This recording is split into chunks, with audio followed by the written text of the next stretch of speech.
This week I'm joined by Matt Kohli and I'm talking all about how to build your own SEO agency. I don't think you're ever ready for a change like this. I didn't feel ready when I first became freelance. Like the first kind of thought is, do I even want to be an agency? It was really good being a freelancer. I enjoyed the flexibility and the freedom that everybody gets as a result of it. Figuring out what your role is so difficult at the beginning, like figuring out which direction you want to go in, because it's impossible to do all of it, which is why having great people around you is so important as well. One thing that you don't want to do is overpromise and underdeliver as well. You don't want to say, oh, we can do all of these different things and then do a poor job of it. It impacts your brand, it impacts the performance of the project. The last thing I wanted to do was pretend that I could do all these different things and sell that to a client and then scramble to try and figure out how I was going to deliver it afterwards. I was taught to trust your team, trust the people around you, and actually learn to let go of stuff. That's the kind of business I want to be in. It's the kind of people I want to work with, the projects that excite me. Hello and welcome to this week's episode of Search with Candour. I am your host, Jack Chambers-Ward, and this is the podcast where I interview the best and brightest across the SEO industry. And if you can't already tell by the sound of my voice, this is the week after Brighton SEO. We had an amazing time. I think a lot of people saw the Also Asked ads and the Also Asked hoodies and all that kind of stuff. And I recorded some very, very cool content and even a live podcast, which was last week's episode, if you haven't already checked that out. It was a lot of fun. It was a great event. Met some cool new people, saw some familiar faces, lots of people I've had on the show already as guests, and hopefully some future guests for future episodes as well. So stay tuned for some more coverage and breakdowns of Brighton in the coming weeks as well. I even recorded some extra little video content for Also Asked as a little pilot episode as well. So stay tuned for that and everything coming up in the next couple of weeks, basically. I won't keep you any longer. This week I am joined by Matt Kohli for the third time. That's right, the first time I actually recorded with him was in Brighton in person, funnily enough. And basically it's a sequel to the previous episode Matt and I did last year. We talked about Matt's journey, leaving the agency he was working at and going freelance. And now he's starting his own agency. This is a big question. This is a big topic. A lot of people have thoughts and ideas and theories and all that kind of stuff about. This is the episode for you. This is Matt's journey, his plans, his ideas, his schemes, all that kind of thing, and his journey to building and founding his own marketing agency. So stay tuned for my conversation with Matt Kohli coming right up. Did you know that Google personalizes many searches by city and Also Asked is the only tool to access live People Also Asked data at city level? Try for free at alsoasked.com. Hey Matt, how are you? Very good, thank you. Very good. I think this is my third time, we were saying, in the build up, which makes me feel very, very special. It is officially your third appearance, and I know the first time we recorded was actually in Brighton in person, just hanging out and chatting. I had my tiny little microphones, I was just chatting. Now the second time was about you transitioning, leaving an agency you're working at, becoming a freelancer, and that was a whole conversation. The second most listened to episode of 2024, by the way, folks. No big deal. Well done, Matt. Well done. And this is kind of going to be the sequel to that, right? Because I'm not going to call you a freelancer anymore. I can call you the founder of Fortitude Marketing, Matt Kohli. Welcome back to the show for a third time. How's it going? How are you feeling? How's life? Yeah, no, you are. I'm in a really good place. Thank you for that amazing intro. I'll take that. It still feels weird being kind of introduced as a founder, and I think it was something that, like, I guess it just happened as part of this transition. And now when I speak to people, those are the conversations. But no, yeah, I'm really enjoying it. I think it's been a pretty crazy couple of months getting everything kind of moved across and kind of laying out the groundwork. But yeah, I'm kind of really enjoying it. Because we last spoke at the very, very beginning of 2024, I want to say. It might have even been the end of 2023, ready, because it came out in February 2024, and you'd only been freelancing for, I think, like 6 months or something. Obviously, I know you've been talking about doing it on the side a lot and stuff like that, and kind of building yourself up to going freelance. So I guess I'll kind of kick things off with, what was that journey like that led to that decision of, I should make an agency, I should create Fortitude Marketing rather than just staying solo as a freelancer? Yeah, I mean, I guess it was a bit of a decision formed from frustration, which, many things come from. I was I was running into the same kind of challenges as a freelancer where, I loved what I was doing and I felt pretty confident in my part of the delivery, which was SEO specifically, but I kept running into blockers from the client side. So maybe it'd be that they didn't have the internal resource for development, for copy, or maybe they were just slow to come back to things. And time again, I felt like I was putting a lot of effort and time into my strategies, but we weren't really seeing the results. And I guess you've kind of got two options with that. Like you either just work with clients or try to exclusively find clients that have that resource in place, or you try to help them with that resource, which is kind of when I started transitioning to this really weird like hybrid role where I was freelancing, but I was bringing in other freelancers on most of my projects. Right. Yeah, yeah. Yeah. So it kind of started moving like that at first. And like at the beginning, I was just like a freelancer working with other freelancers. But it would get to a point where off the back of that, if I was being referred to a new business, they would come to me and they'd be asking about SEO and PPC or SEO and web development. And I never really thought about formalizing it until I took a step back, maybe 6 or 7 months after our previous episode, and I realized that the majority of my projects now are like multi-service, Mm. and I'm not signposting this anywhere. And I just thought, okay, do I want to signpost it? Like the first kind of thought is, do I even want to be an agency? Like it was really good being a freelancer. Like I enjoyed the flexibility, and I enjoyed like the freedom and kind of like the no strings attached vibe that I was going for, and that everybody kind of gets as a result of it. But at the same time, this was a really clear opportunity because I knew that if I could bring people in who had the expertise, which I was already doing at this point, to deliver those other pieces, then we could present a much better offering. So yeah, I guess for me, it was realizing there was an opportunity to start with, and then the second stage was getting over the imposter syndrome. Because, like I said, it really felt like I was just a freelancer team of other freelancers, and it didn't feel like I was ready to become a founder or to step into an agency kind of role.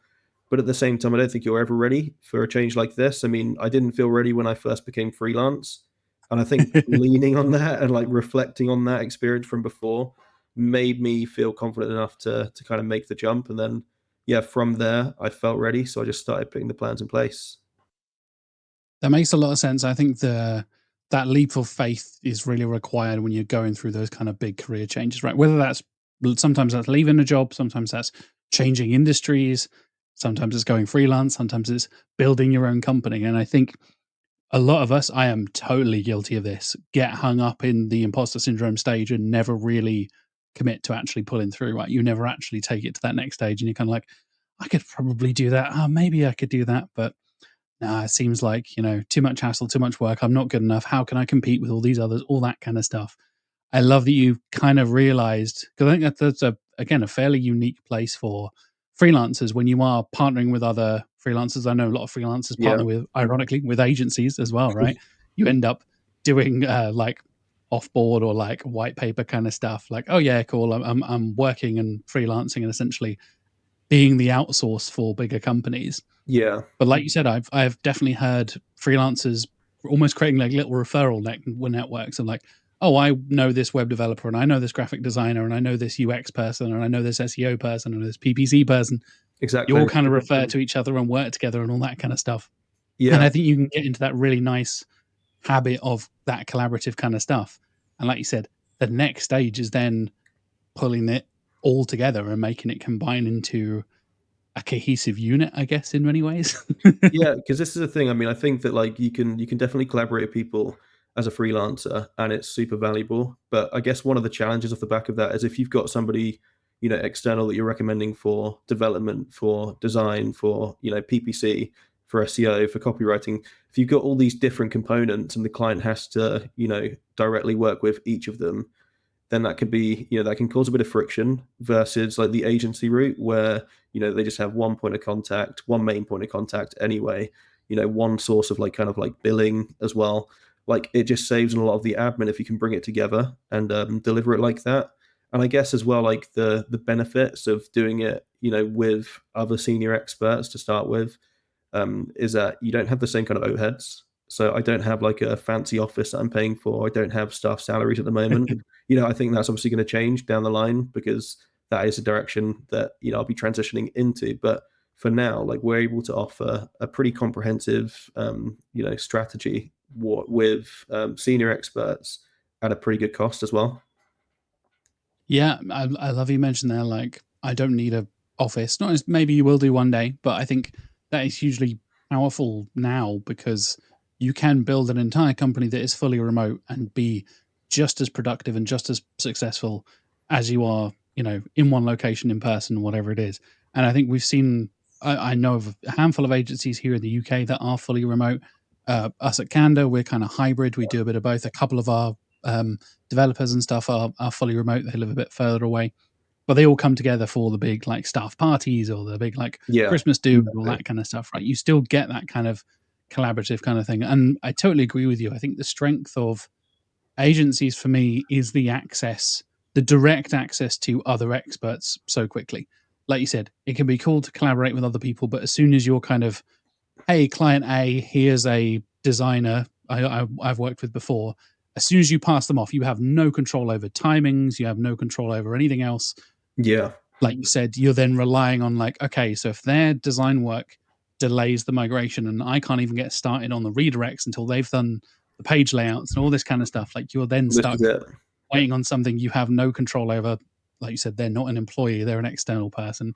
So I think it's really Yeah, a great idea to kind of, like we said, bring it all together and make sure you have that one point of contact for clients because that can be a massive pain as well. And just client communication is a whole other topic and subject well, in yeah, and of this is itself, right? And it. account management and stuff. Yeah, and I So think for I you, think what was that's that kind of like? Sorry, go on. no, say it again. Sorry. No, go on. Carry on. Okay, cool. Sorry. So basically, yeah, I think that was one of the biggest challenges I was facing. So like the time, so like running into client blockers, and a big part of that was through the communication side of things as well.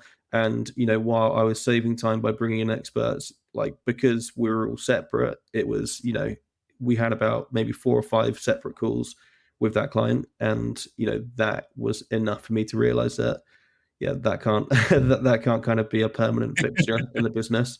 And now we have like a monthly catch up with all of our clients, with all the people in the various teams, and we chat over Google Drive as well.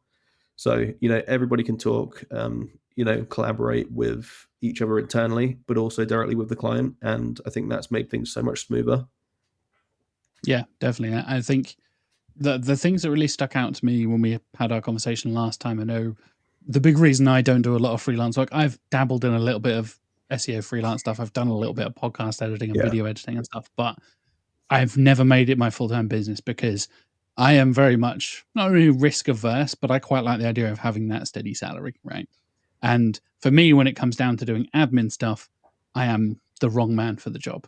My ADHD brain does not work well with money, does not work well with task management stuff. And I remember those being two big things you mentioned, like important things to have when you go freelance. yeah.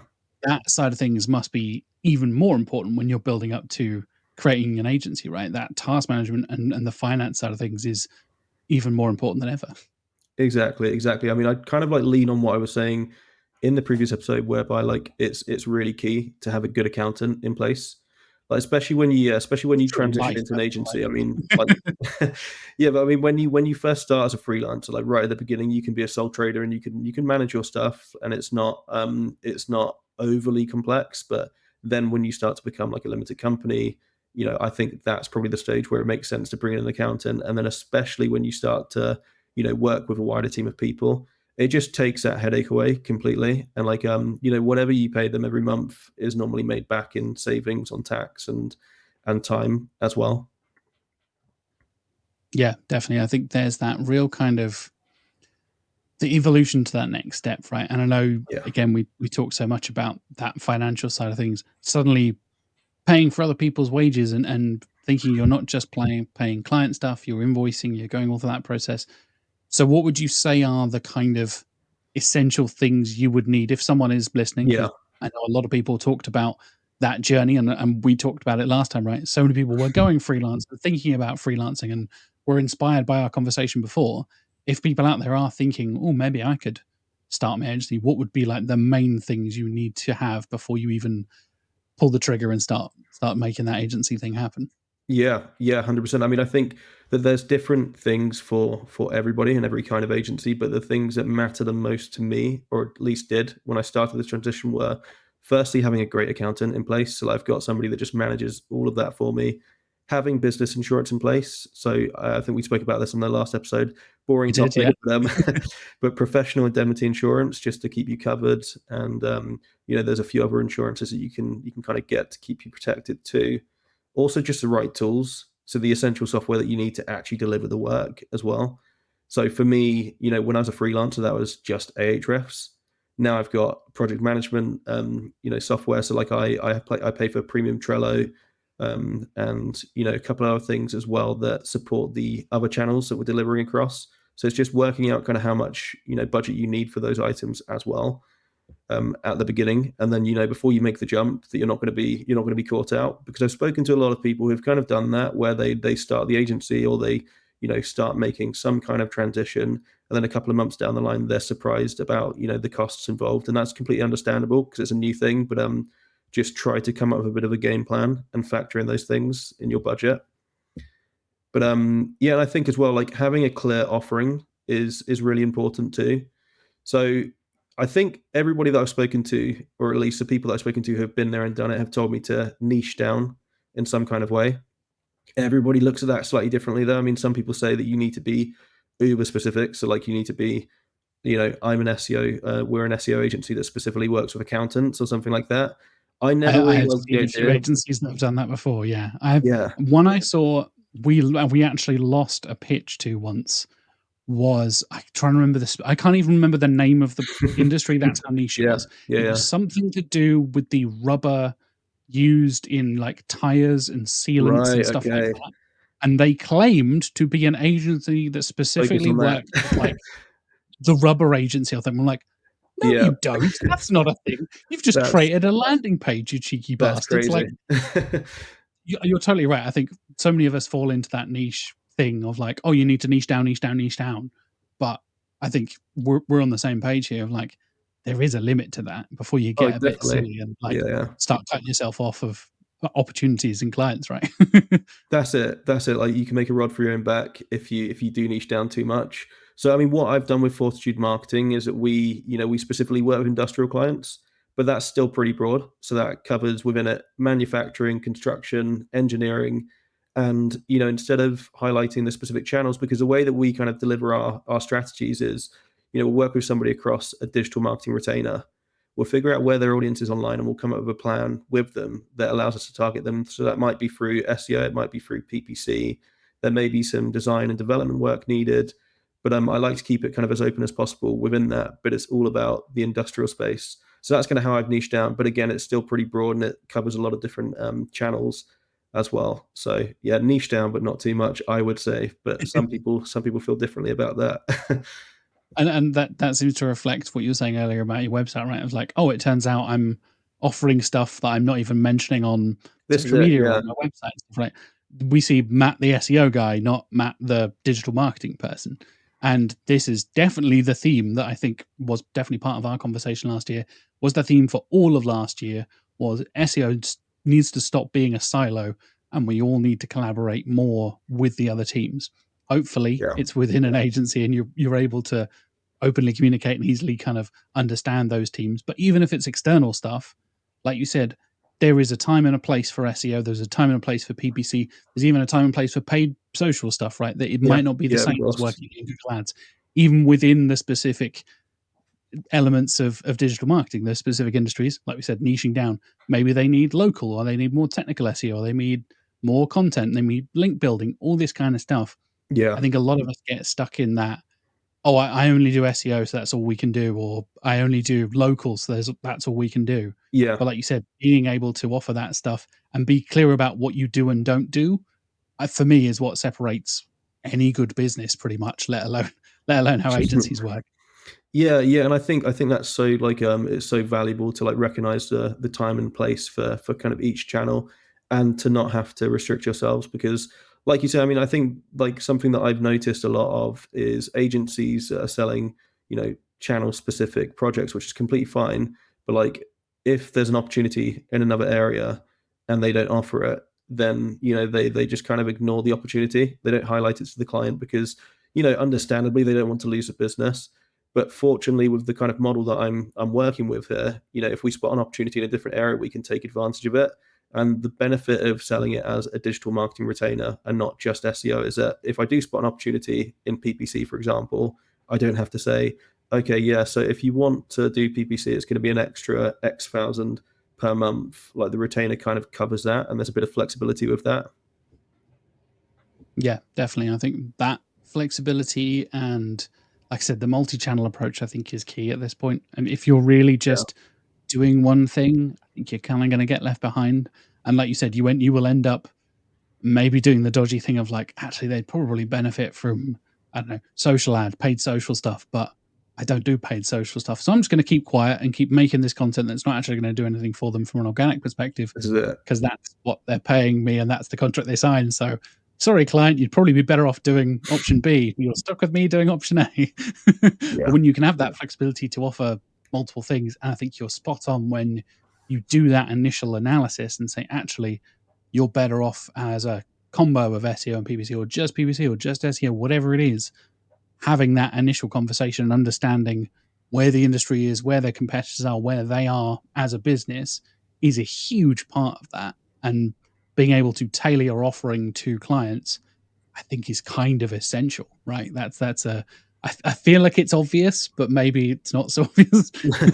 No, I mean, I feel like there definitely were more agencies back in the day that just offered digital marketing, and it was really broad. And then I think we saw like a transition from that into like really niche offerings because each of these areas became pretty big in their own rights.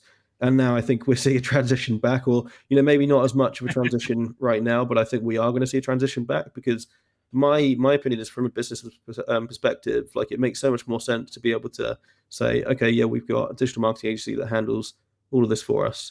Obviously, there's two sides to this, and it's something that we'll get onto, I think, in a bit more detail later on. But one thing that you don't want to do is overpromise and underdeliver as well. Like, you don't want to say, oh, we can do all of these different things and then do a poor job of it. It impacts your brand, it impacts the performance of the project. But again, I just think this really like fluid model that I'm kind of working with at the moment allows me to bring in senior experts, people that are really good at each of these things, and work with them on a wider strategy. So that kind of avoids that. I think there's a lot of agencies. I feel like I'm slating agencies, but I'm not. I think there's some really good agencies, and there's some agencies that aren't as great. But they will say that they deliver a set of channels, but they only actually have one person that one person that can do that, or they have one team and they don't actually deliver any of the other channels like fully. They don't have that expertise internally, and they probably don't want to invest in bringing it in externally. So it's just a case of making sure that if you are gonna promote these things and sell these things, you can actually deliver. Yeah, I mean, we talked about earlier, right? You get so many agencies outsourcing stuff. Like, okay, cool. Like, we're a multi-channel digital marketing agency, and we actually Yeah. have 5 SEOs, no PPC, no social, no nothing, but we will just kind of work with freelancers and wing it and kind of, outsource all that stuff. And that is a valid way of doing it for some companies. Again, we are not talking bad about agencies, although some agencies have earned that reputation, let's be honest. That when we were in a lot of backlash to all the bad SEO work that's been done over the last 15 years as the state of the internet that so many people keep bringing up now. I think agencies are responsible for a lot of that stuff. Like we said earlier, just taking your money and just doing the most basic work, but charging lots of money for it. There is a place in SEO for that. Unfortunately, the industry has bred a lot of that kind of thing. But Yeah. you're absolutely right. Some of the best work in the industry and some of the smartest people in the industry work in agencies, have started agencies, and all that stuff as well. So you're totally right. There are two sides to the agency coin, as it were. And you mentioned working with people. What's that kind of setup like now, and how does that differ from your work as a freelancer? You mentioned you'd already been partnering with freelancers and stuff before. How has Yeah. that changed now you're transitioning to the agency side of things? Are you Yeah. bringing people in house? Are you still working with freelancers and other companies and stuff like that? Yeah. So I do have like a bit of a mix at the moment. So I've got an admin person now. So like I've recently hired somebody to help with like the day-to-day operations and kind of managing that side of things. And it's been really good so far. Like it's been super helpful, and it's kind of preserved my time to focus on more of the strategic stuff. And I still team up with a lot of the freelancers that I've been working with this whole time, except the way that we structure our work together is slightly different now. So we will go in for a pitch together, and if we land the client, then for whatever the duration is with the client, I will also try to sign up the freelancer for that time. That way, the client's got a consistent team. The freelancer has some consistent work coming in, and it also means that if I have like a multi-service client that's working across SEO, PPC, and maybe some design stuff, like we've got the three of us consistently working together for the next couple of months or the next year, however long the agreement is in place for. And it means that we can do much more effective work, I think, than if we just brought in different people every other month. So that's kind of been the transition. And I think the direction that I do want to go in is to bring in internal staff, but I want to do it carefully. Like I don't want to bring people in and not be able to train them up effectively, and for it to not be a good fit. I want to continue working with the senior freelancers at the moment to build out each of the services. And then when I do start to bring in internal staff, I'm going to be using the same freelancers to help train these people up. And they'll still be working on strategy and deliverables as well. So very long answer to your short question. I think it's going to be a mix, and that's kind of how it is at the moment as well. Yeah, I think, like you said, that I love the idea of having your partners in with that initial call as well. Because I think, Yeah. again, this is definitely a trap that a lot of both agencies and freelancers fall in when you're pitching to a client, when you're having those initial onboarding calls, whatever it is, not having the people you're planning to work with or the people that are actually going to work on the account on those initial calls Yeah. can be absolutely devastating. Like you have just, oh, we'll send just the SEO guy in to have the initial onboarding call. And It's then in that conversation, you then realize, oh, we're going to need a bunch of technical people. We're going to need a developer. We're going to need this. We're going to need that. Like, yeah, maybe have that conversation before that call, scope it out. Like you said, do the exactly. research, get an idea of what the client company is going to be like, and then bring those people in. I love the idea of having that initial partnership, and these are the people you're going to work with, kind of thing. We totally do this at Yeah. Candour as well. You meet the account manager, you meet the account lead, you meet the strategic lead, you meet the people that are going to be working on the account on day one to say, hello, these are our faces. This is where we specialize. This is our strengths and weaknesses, all this kind of Yeah. stuff. I think I that's think where a it's lot so of people important.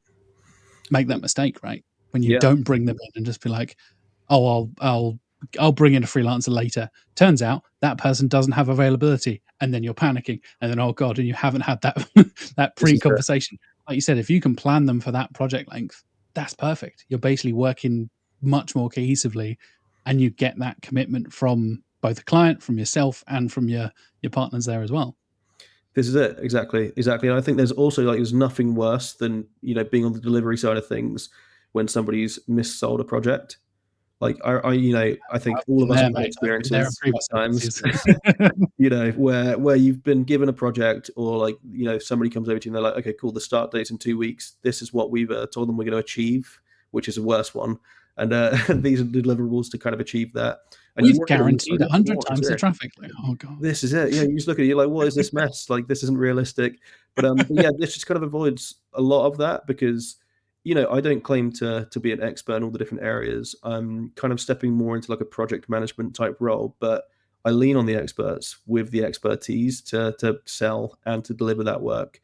Otherwise, I think I'd be doing them a disservice and the client a disservice as well.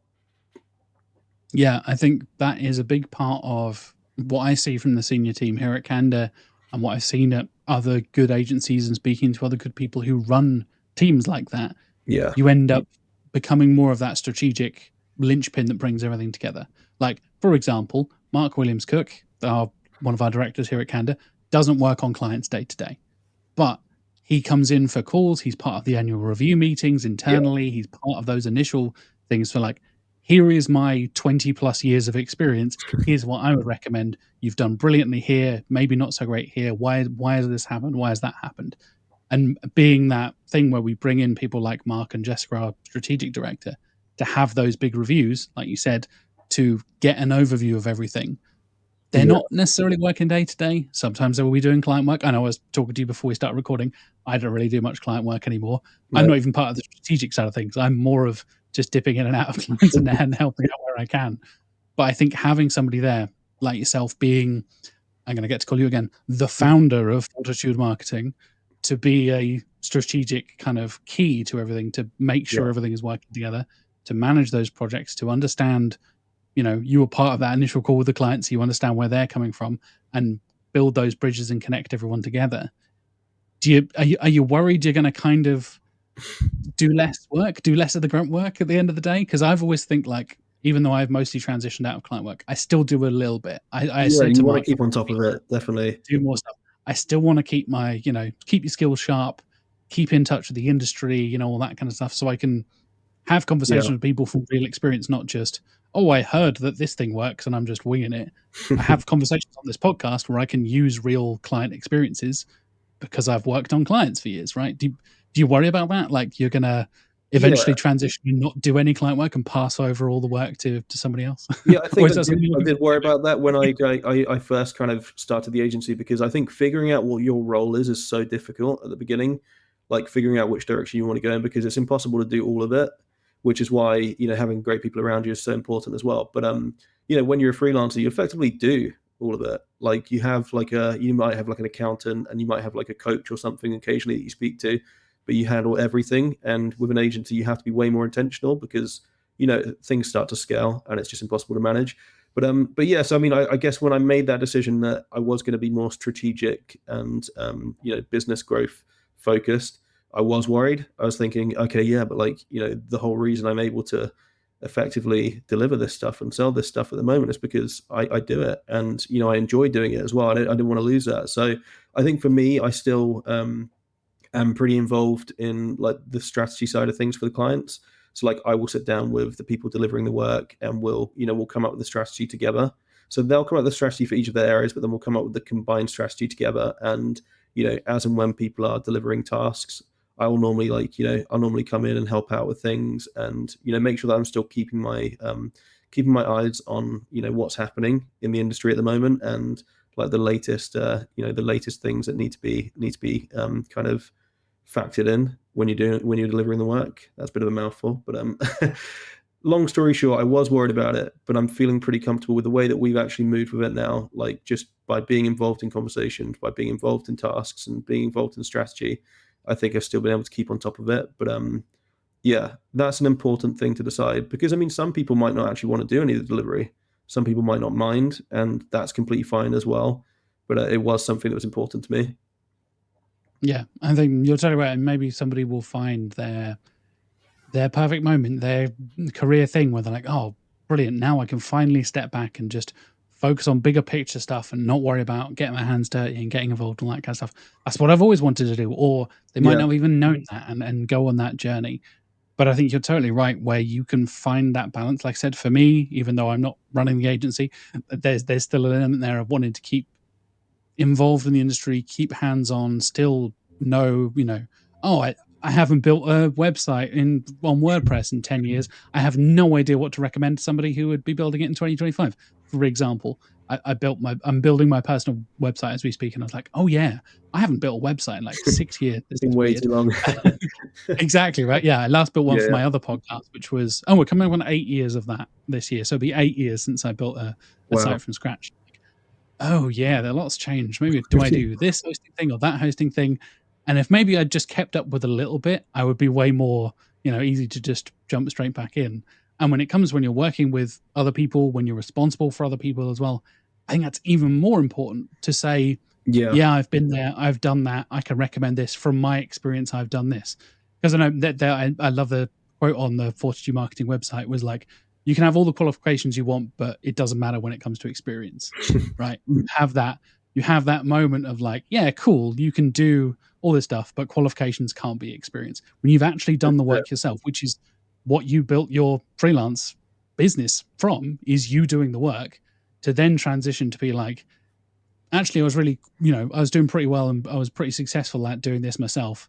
So I've decided not to do that. It's like, okay, yeah, sure. Maybe, if you're good at that, maybe you should keep on doing that. Yeah, I just think that I think it's super important, especially at the moment in SEO. I mean, there's way too much stuff happening, in my opinion, to not be keeping your eyes on it. I mean, I suppose that's because I'm passionate about it. I'm interested in it as well.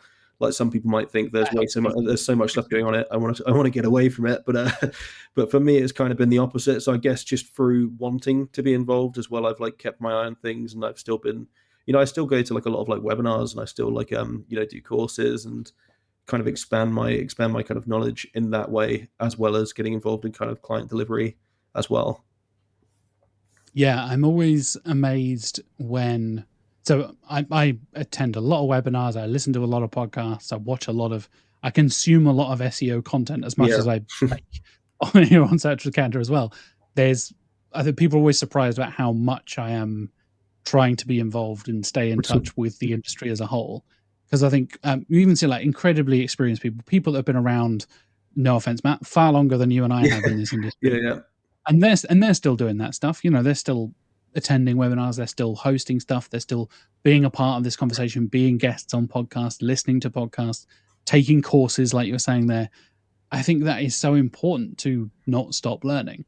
I yeah. think a lot of people will get to a particular point in their career and be like, cool, done, started my agency, I'm a founder, mission accomplished, This peace is out, see you later, I'll go and cash my millions of dollars and millions of pounds, see you later. But you're totally right, like keeping on top of all that stuff, as overwhelming as it can be at the moment. Good Lord. I know we've literally at time of recording, AI mode is being tested in the background of Google. yeah. And it's I literally did this morning's core updates all about AI mode and how Yeah, I they're saw that come expanding through. AI use even more because they're so popular. Like, Yeah, okay, great. How do I have that conversation with the client? yeah, and But this is yeah, I it. think And you need to kind that's of a key know. part, right? This is it. Like for so many reasons. I mean, you need to know so that you can have the conversation with the clients, but I think it's also really important to be able to dive into the work if I have to. Like if somebody was, unwell or they're unsure about something, if there was Absolutely. nobody that they Yeah. could go to like actually get to the solution, then that'd be a problem. Yeah. You're your own insurance in a way. Oh yeah. Yeah, And which like I isn't said, terrifying at all. no, no, not at all. No. You're your own safety net. Like, wait a minute, then who's my safety net? But I kind of fulfill that role a little bit at Candour as well. Like, if somebody is ill or we need to move around time, we literally had it the other day where one of my colleagues, Lauren, who is like really hot on Tag Manager and GA4 and all that stuff, was a key part of implementing a lot of our GA4 stuff we did for our Yeah. clients and migrating everyone over. I was like, you know way more about this stuff than I do for a client. They're having some issues with this tracking thing. Are you available to take a look? And basically, I had a kind of conversation with the account manager, and they were like, I can get Lauren to have a look at this thing on this client, but that does mean we have a gap where she would be doing this for this other client. So can you You help step out on that? I in. was like, Yeah. yeah, I can. Absolutely. Like, I can do that any day. I've been doing that for years. Like, that is like exactly as you're saying, that's the stuff I enjoy. That's the stuff I've been passionate about for years and years and years of my career. So when you have that ability to kind of bounce about and be a bit flexible, I think that Yeah. is a really powerful place to be when you can have an overview and a strategic point of view and also not be afraid to step in and get work done when you need to. That's for me, that's kind of the sweet spot. I feel you're nodding along, Matt. I feel like you're Yeah. feeling the same Yeah. way. I've been nodding the whole time. Exactly. And I think as well, like So something that I I guess didn't. So I keep right, so interrupting. I think there's a delay with the there Wi-Fi I'm on my phone. definitely feeling a delay. Yeah. Yeah. Well, I'm just Sorry, go on, waiting mate. for you to start a conversation so that I can interrupt you every time, apparently. But I was going to say something that I didn't really highlight as well, which is super important, is having good people, but like not just having good people to support on the delivery, but having good people that have kind of been there and done that as well. Like if you know Oh any yeah. agency owners in your network or like successful freelancers or just people that you kind of like look up to, like you'd be so surprised at how useful, or maybe you wouldn't be surprised at how useful their advice can be. Like when you're taking on a challenge like this, you know, chatting to people that have done it, it's kind of a no brainer. Yeah, I think that community side of things has become such a big part of my experience in SEO over the last couple of years. Whether that's stuff like the work I've been doing with the SEO community that Noah Lerner created, a mostly US focused thing has now expanded across the world for thousands of people. I'm like, Yeah. this is really cool. This is, like you said, your ability to kind of brainstorm and come up with ideas. Even when Sarah Picorna and I founded Neurodivergence in SEO a couple of years ago now, like just having oh, I've experienced this thing. Does anyone else experience this thing? Has anyone else been there and done that and got the t-shirt and the problems and the scars to show for it and all that kind of stuff, right? And you're totally right. I think everyone would be surprised from my experience how friendly and supportive some of the biggest, most incredible SEOs are in the world. You can go and Exactly. ask, people with tens of thousands of followers on LinkedIn and these, multi-million agency, companies that they run and all that kind of stuff. And there's a reason they're successful. They'll be lovely and friendly and be like, yeah, of course. Oh yeah, we did that 5 years ago. Definitely don't do that, by the way. All Yeah, little yeah, bits like that, just from the experience. I have definitely felt that, just working in SEO over the last years, exactly. how welcoming this community is, because before I moved to Candour and before I kind of became a more active part in the community, the agency I was working at was very closed off, very Yeah, like everyone's competitor, don't talk to anyone, all that kind of stuff. And I think that is kind of a nail in the coffin, to be honest. a Like, I bit feel like you toxic, need to be maybe. open in conversation. Yeah, exactly. A big red flag. Yeah, yeah. I mean, and that's the thing as well. I mean, everybody that I've spoken to, like you say, like they're really kind, really easy to chat to, and it's all been really valuable advice. And I think seeing that as well in people that have kind of been doing it for a considerable amount of time and are at the top of their game, like it makes you realize, like that's important as well. It's really important to be willing to offer advice and support people. And I think that's why it's really interesting to have conversations like this, because every time that we talk, we can bounce ideas, and I always take something from our conversations as well. Yeah, definitely. Like we said, bumping into each other in Brighton or Yeah, having a conversation on the podcast.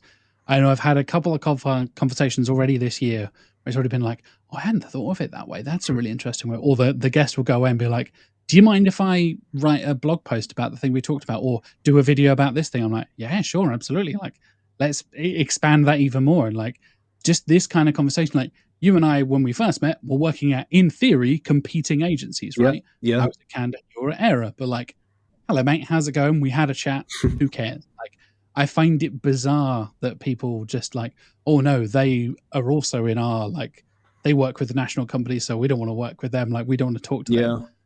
yeah, That is the total opposite of the kind of culture that I think I want to be a part of in SEO, the community that I want to be a part of in SEO. yeah, And chatting with people like yourself and all the other guests on the podcast, you end up having those conversations again. We'll bump into each other at a conference, or I'll see a post of yours online and be like, "Oh yeah, that's a really cool thing. I'll support Matt and do this." And congratulations on the new hire or the new client or the expansion or whatever it is. It becomes this really nice thing. And like you said, when you move up and become a person who is speaking at conferences, running your own company, you can then pay it forward and support the more junior people in the industry, like yourself, Matt, then being able to hire them in your agency and be like, yeah, hey, yeah. somebody took a chance on me when I was a newbie. I'm gonna do the same thing and give a shot to them as well, right? That's it. That's it. And like the thing is as well, like the other kind of route doesn't even work. Like the agencies that you speak to that are super competitive and don't want to have conversations with people aren't the ones that are at the top. They're not the successful agencies that you think of, and they're not like the kind of faces in the industry that you think of. So I think that that kind of shows everything. Yeah, definitely, definitely. So let's get onto some things that maybe people wouldn't expect, wouldn't realize when it comes to starting an agency. Because we kind of talked about some of your processes, some of the stuff you think is essential, talking about the boring stuff, the insurance and all that kind of thing. But what are some of the things that maybe people wouldn't be aware of, I guess, when it comes to transferring from freelancing to building an agency? Yeah, and I think like we kind of lightly touched on this, but something that is really important that I was taught was to trust your team, like trust the people around you, and actually learn to let go of stuff. Because again, as we said, like you can't do everything, and it's super difficult at the beginning when you are used to managing everything, and like somebody's handling that task that was part of your day to day. It's really strange. It feels really foreign, but the more you can kind of lean on those people around you, the more effective you can be as an agency, because you can preserve your time for the things that you need to do in the kind of role that you've assigned yourself. So that'd be like probably like the first one that I would say. Yeah. And Yeah, then I think yeah, that there's definitely that element of trying not to micromanage, almost like you said, learning to yeah. let go and trusting other people, even if that's just colleagues, let alone you managing people or owning a company. I've definitely had instances where I have been the one that onboarded this client. I have been working with this client since the day one that they signed their contract. I have been the account lead. And like I said, I transitioned away from client stuff. Yeah, So a couple of years ago now, 18 months ago, whatever it was, I was like, so I guess I'm going to hand off all this work I've been crafting for the last 3 years to my team members. And I remembered, like, yeah, but everyone here is really smart and good at their job. And I've seen the awesome work that they do. So I yeah, trust my colleague A to take on the client B or whatever it is. But you, like you said, when you're used to doing it all yourself, it can be really difficult to delegate and just be like, I trust you, get on with the work. exactly. And I think like that just comes with time. Like I still find it difficult from time to time because even when somebody is really talented and they're great at what they do, if you do it in a different way, sometimes it requires a bit of a double take. You're like, wait, no, no, no, and then like you actually look at it a bit closer and you're like, oh no, this is exactly spot on. It's just slightly different. That's all it is. But yeah, True. outside of that stuff, like I guess you also have to realize if you're transitioning like in the same route that I went down, like from freelance to running agency, there's a pretty big time trade off. So I had a lot of flexibility as a freelancer. That was probably like the biggest like pro. Like I could kind of travel around wherever, and I didn't have anybody to answer to or anybody that was really reliant on me. Whereas, as soon as you step into that agency role, if you're remote, if you guys are virtual, then you can obviously work from wherever within reason. But, now I have like scheduled calls with my team and I have like deliverables internally. I have things that they actually rely on me for, and I need to be available for that. I need to be around for that. And it's something that I felt comfortable doing because, I had already had that kind of internal conversation and prepared myself for it. But it's definitely something to consider that if you go down this route, it kind of takes a lot more of your time. Yeah, I think I remember you talking how much about the flexibility of freelancing is Yeah, so powerful and so adapting and so brilliant for adapting to different lifestyles of you. You could be going traveling around or moving house or whatever, all this different stuff, and be able to kind of work to your own schedule. As long as you communicate to your clients and don't miss your deadlines, this you is can it. kind of get away with it, right? And you can kind of do it. But you're totally right. Shifting that time and responsibility to, okay, now we need to be a bit more settled in, a bit more structured. For me, I really like that. It's partly why I've never been fully freelance. Yeah, I don't trust myself to just get on with the work and do stuff. I need to have a plan. I don't know if I have I have a to-do list here somewhere. Funnily enough, like you and Ray often do, actually written out on a bit of yeah, paper. I have a yeah, physical exactly. actual to-do list. So it is visible in front of me. Like, okay, Monday, these things have to get done. If I have time, it'd be nice to get these things done. And I Yeah, just structure all week and every day basically like that. I could not do that for an entire like department or an entire company. I find it stressful enough doing it for myself. I'm essentially my own department in that I do all the, the podcast stuff here at Candour. yeah, yeah, yeah, But then I'm still reporting to Mark and I'm still having those conversations. Oh, what do you think about this? Is it all right if I do this? Should we charge this much or this much? How much do we do here? All that kind of stuff. yeah, And being able to kind of trade that off and be like, yeah, you would get the flexibility, but being able to, like you said at the very beginning of the show, take on more work and get bigger clients and work with more people and be more collaborative. That's a really like interesting trade off there to better kind of balance the two, I guess, in many ways.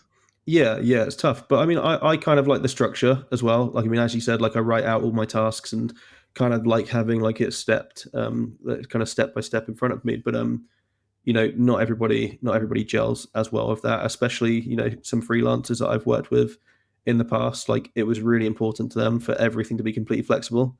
I work with a lot of people who have like a day off, like a set day off every week. Then I work with other people that have like kind of whenever off. Like they'll randomly decide on the day, like I'm going to work a half day today, and then I'm going to do this tomorrow, and I'm going to do that tomorrow. And that's the beauty of freelancing. And to be fair, with that in mind, like I have like a pretty structured approach for my stuff. But the people that I work with, because they're senior experts, they're senior freelancers at the moment, like they still have all of that flexibility. We just set like the deadline that's agreed with the client, and then as long as I can get that back in time, then everything else is fine. There will be some like internal calls and stuff like that, but it's still fairly flexible. It's just when I start to bring people in like full time, it will probably be structured a little bit differently. But it's just working out kind of where you sit on that scale, because there probably is like a nice middle ground to be had. Like it's just a case of working it out, because yeah, the freelance lifestyle and the full-time employee lifestyle doesn't always gel, but because I'm having a hybrid, I need to find that hybrid for that as well. Definitely. Yeah, and then I guess the other stuff that I would say is as well, it's really important to remember that it's not going to be as kind of profit driven in the early days. So you've got to be willing to kind of invest before you see the results. Whereas in freelance life, at least for me anyway, everything was pretty agile. So like I didn't have many overhead costs at all. I didn't really need to reinvest that much. It was kind of like I needed to pay for the software that I had, and then everything else I could kind of do whatever I wanted with, which again was incredible flexibility and can control. But now that I'm growing the agency, there's a lot of stuff that I've had to reinvest in already, and will be continuing to do so. So the website, I've needed to refresh the website, the branding. You need to kind of practice what you preach and do your own marketing as well, which all takes time and kind of budget. So again, I think a lot of this comes back to that initial, before you make the jump, like list out like a bit of a game plan and factor these things into the budget, because it can be pretty costly. But as long as you've got that plan in mind, then you kind of know ultimately what you're doing it for. 100%. Yeah, I think that's a big mistake a lot of people make. Even starting freelancing or even starting in a career is like focusing on profit straight away, like you said. And when it comes to making that transition to, like we said, working with and having people work for you, and there's a real kind of element of like, yeah, you've got to put in not just the time, but the actual money into it as well. And like you said, you can make a lot of money freelancing because of those lack of overheads. But a lot of people, I think, go into I can see agency work as a quick win, right? I can, Yeah, in the next yeah, 2 years, I plan to make tens of thousands of pounds of profit and I'll be fine and I'll retire early and all this kind of stuff. And you see those people go out of business in those 2 years because they haven't put in that plan and haven't structured it and haven't thought about it and are so focused on the profit side of things. And it's something John and Mark talk about a lot here at Candour. Like the first few years of Candour were not profitable, like yeah, at all.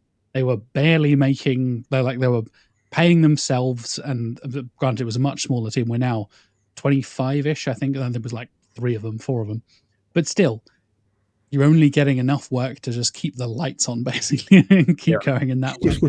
Whereas now, because we're working, we've built up a team, we've trained up a team.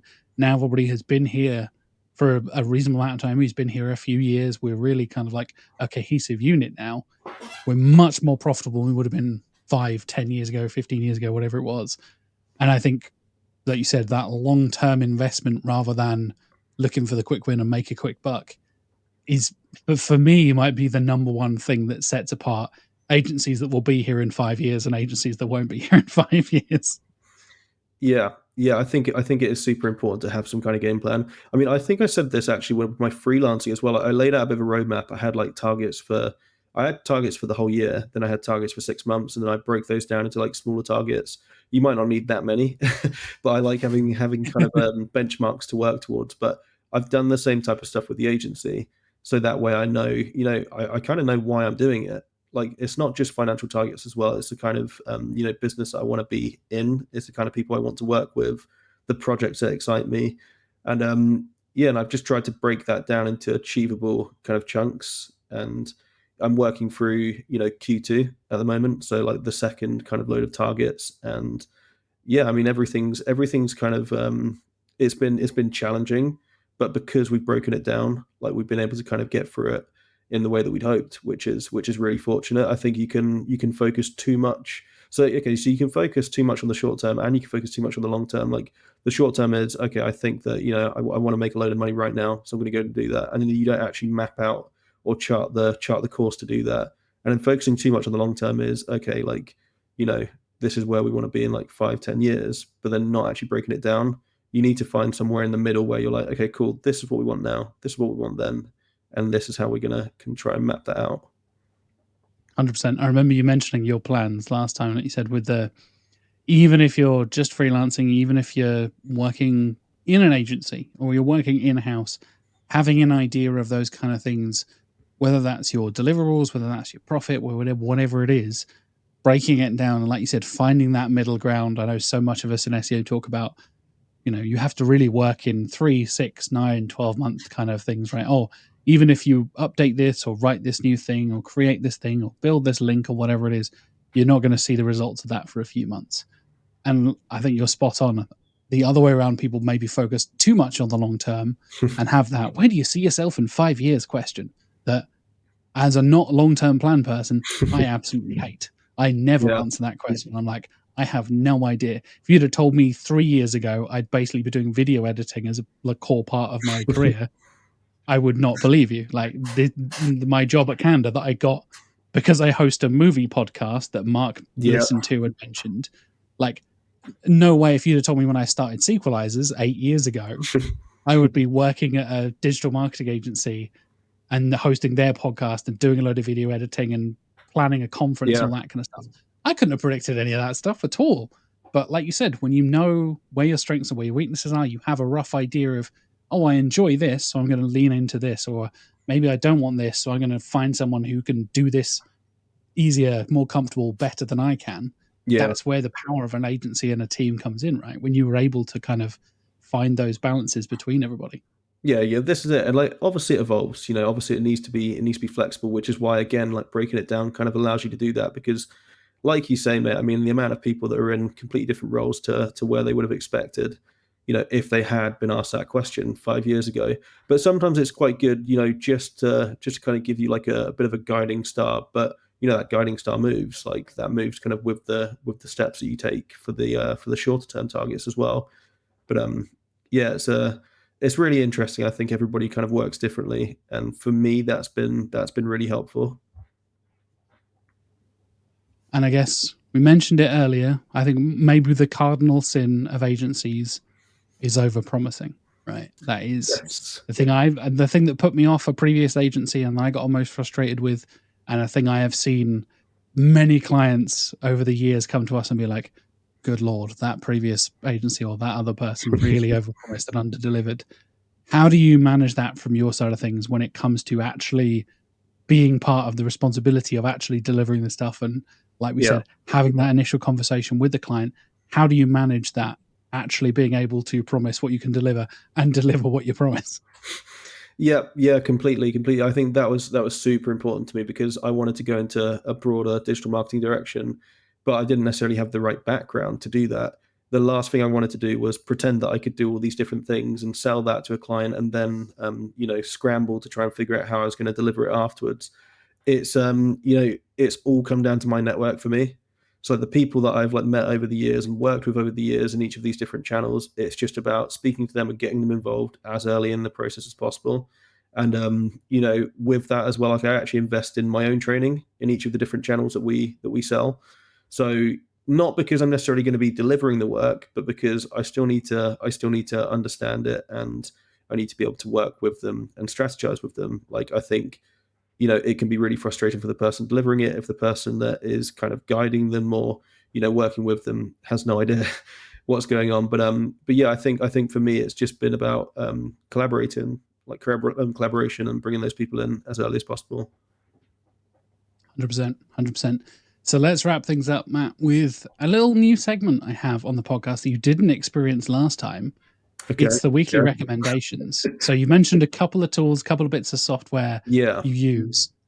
Give me one tool, one piece of software that you would recommend the listeners and viewers checking out if they haven't checked out already.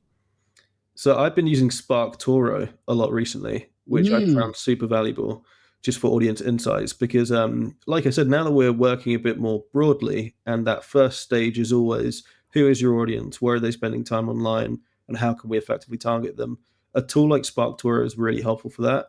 So, within Spark Toro in the dashboard, you can essentially search a topic or a specific audience, and it will start to show you different platforms, different publications, different sites that they're engaging with, and it kind of just gives you that insight into the conversations that they're having.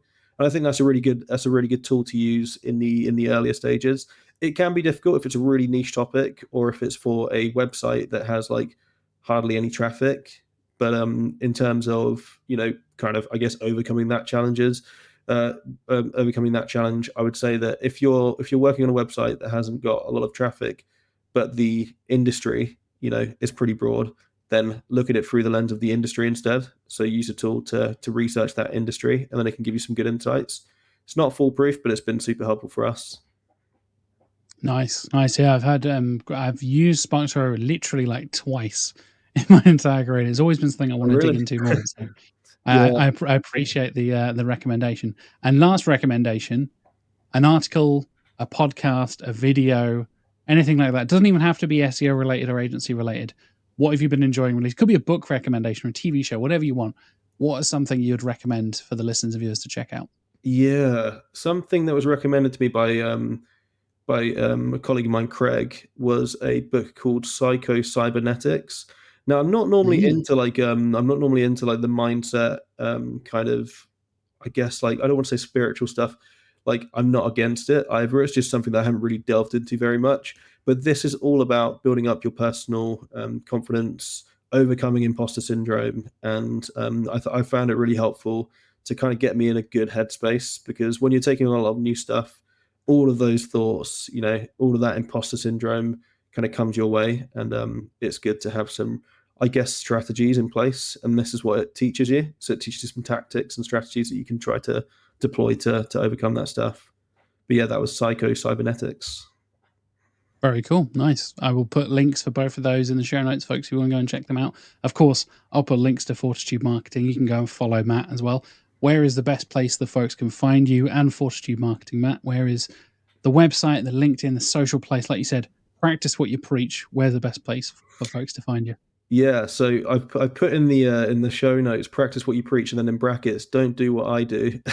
I'm trying to become much better at Do being as I say, active not as I do. on socials. Exactly. I mean, it's something that we're moving into a lot more over the coming weeks and months. But yeah, we're mostly active on LinkedIn and directly through the website. So the website is fortitude-marketing.com. And on LinkedIn, you can find me at Matt Kohli. So I'll put that in the show notes. And Fortitude Marketing is just what it is. Nice and easy to find you. There we go, folks.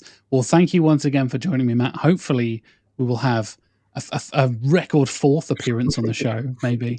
And if I'm planning to record some stuff at future conferences at Brighton and maybe a couple of other places as well. So hopefully, we'll cross paths and be able to catch up, record, and all that kind of stuff in the future as well. Thank you for joining me, man. It's been a pleasure. Thanks, Jack. It's been great. And that wraps up this week's episode of Search with Candour. Thank you once again to the third appearance from Matt Kohli. I hope you enjoyed the conversation as much as I did.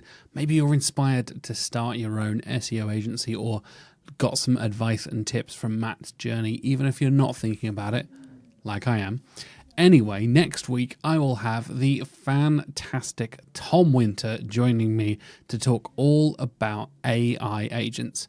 Tom is doing some amazing work with the team over at SEO Wind, and he knows a lot about AI agents and using them to optimize and automate and basically improve his SEO workflow. So if you've heard the phrase AI agents, using them in SEO, and are a bit curious about what you can do with them and how to use them, next week's episode with Tom Winter is the one for you.